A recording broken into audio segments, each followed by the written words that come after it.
প্রযুক্তি দুনিয়ায় প্রতিদিনই ঘটছে কোনো না কোনো ঘটনা। এই সপ্তাহে সেই সকল ছোটখাটো ঘটনা জেনে নেওয়া যাক।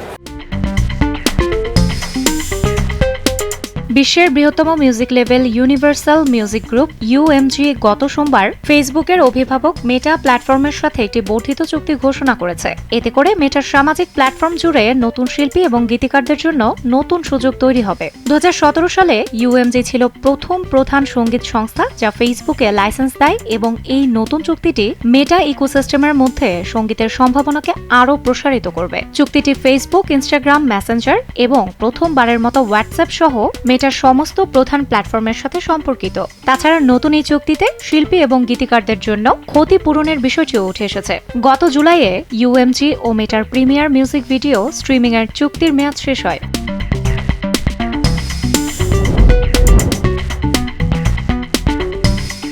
বিশ্বজুড়ে ড্রোনের ব্যবহার ক্রমশই বাড়ছে। চীনে ইতোমধ্যে ড্রোনের মাধ্যমে বাণিজ্যিক সরবরাহ শুরু করেছে। গত সপ্তাহে চীন পরীক্ষামূলকভাবে চীনের এখন পর্যন্ত সবচেয়ে বড় কার্গো ড্রোন ও একটি হেলিকপ্টার ট্যাক্সি উড্ডয়ন করে সফল হয়েছে। 2 মেট্রিক টন বহনে সক্ষম টুইন ইঞ্জিন কার্গো ড্রোনটি রাষ্ট্রীয় অর্থায়নে সিচুয়ান টেংডন সাইটেক ইনোভেশন কোম্পানি দ্বারা নির্মিত হয়। ড্রোনটি রবিবার দক্ষিণ পশ্চিম সিচুয়ান প্রদেশে তার উদ্বোধনী ফ্লাইটের জন্য যাত্রা করে, যা প্রায় 20 মিনিট স্থায়ী হয়েছিল। টেংডন নির্মিত ড্রোনটির ডানা 52.8 ফুট এবং উচ্চতা 15 ফুট। ড্রোনটি বিশ্বের সবচেয়ে জনপ্রিয় হালকা বিমান। 4 আসনের সেসনা 172 এর চেয়ে সামান্য বড়। এছাড়া শনিবার একটি মনুষ্যবাহী বাণিজ্যিক এয়ার ট্যাক্সি প্রথমবারের মতো জিয়াংশু প্রদেশের শহর কুনশুন থেকে সাংহাই পুডং বিমানবন্দরে উড্ডয়ন করেছে।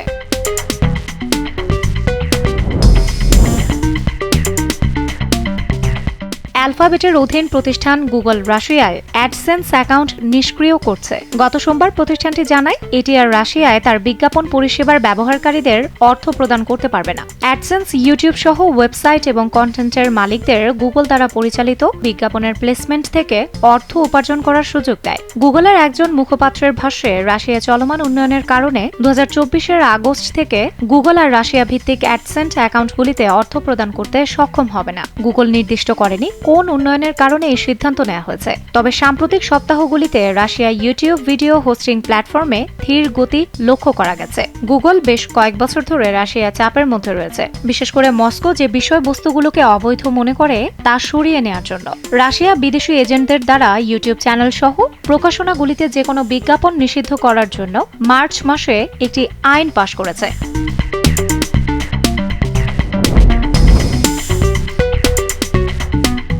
মার্কিন নেটওয়ার্কের সরঞ্জাম নির্মাতা সিসকো এই বছর দ্বিতীয় দফা কর্মী ছাঁটাই করতে যাচ্ছে। চাকরি হারানো লোকের সংখ্যা সিসকোর ফেব্রুয়ারিতে ছাঁটাই করা 4000 কর্মচারীর সমান বা কিছুটা বেশি হতে পারে। কোম্পানিটির বার্ষিক প্রতিবেদন অনুসারে 2023 সালের জুলাই পর্যন্ত তারা প্রায় 84,900 জনকে নিয়োগ করেছে, যা ফেব্রুয়ারির প্রথম দফা ছাঁটাইয়ের জন্য দায়ী নয়। এই বছর প্রতিষ্ঠানটির শেয়ার মূল্য 9% কমেছে। সিসকো বেশ কিছুদিন ধরেই তার মূল ব্যবসায়ে মন্থর চাহিদা এবং সরবরাহ সীমাবদ্ধতার সাথে লড়াই করছে।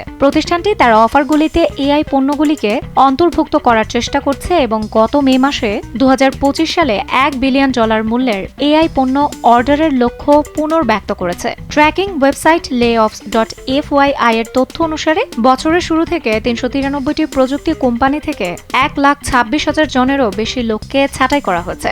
এছাড়া আগস্টের শুরুতে বিশ্ববিখ্যাত চিপ মেকার ইন্টেল তার 15% কর্মী বা প্রায় 17,500 জন লোককে ছাঁটাই করে।